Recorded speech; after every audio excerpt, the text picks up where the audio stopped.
Bəzi yerlərdə qanunsuz parklanma və ikinci cərgədə dayanma və durma qaydasının pozulmasına görə cərimə ilə yanaşı 2 bal da tətbiq edilir.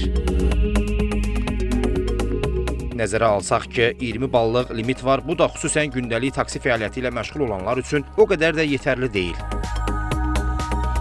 Yol hərəkəti qaydaları üzrə ekspert Elməddin Muradlı deyir ki, gün ərzində saatlarla sükan arxasında olan taksi sürücülərinə dayanma, durma və avtobus zolağı ilə bağlı tətbiq olunan cərimə balları onların qısa müddətdə limitə yaxınlaşmasına səbəb olur. Nəticədə sürücülük hüququnun məhdudlaşdırılması riski yaranır.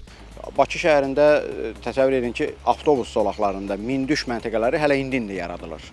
Belə olan halda taksi sürücülərinə zolaqdan müştəri götürdün deyə 100 manat 2 bal, ikinci dərəcədə dayandın deyə 80 manat 2 bal cərimə yazmaq, parklanma yeri yoxdursa səkidə sürücünü cərməliyirik və əlavə olaraq da 2 bal yazırıq.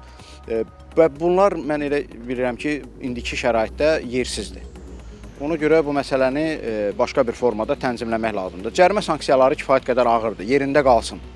Amma bu xətalara görə balların tətbiqi artıq ciddi narazılıq və narahatlıq yaratmağa başlayıb. Yol hərəkəti qaydaları üzrə ekspert Elməddin Muradlı hesab edir ki, məsələnin həlli üçün qanunvericiliyə yenidən baxılmalıdır. Birincisi, belə qərarlar qəbul olunarkən məsələni bir ətraflı araşdırmaq lazım idi, təhlil etmək lazım idi ki, biz əvvəl şərait yaratmalıyıq, sonra cərimələməliyik, sonra sürücünün üzərinə getməliyik.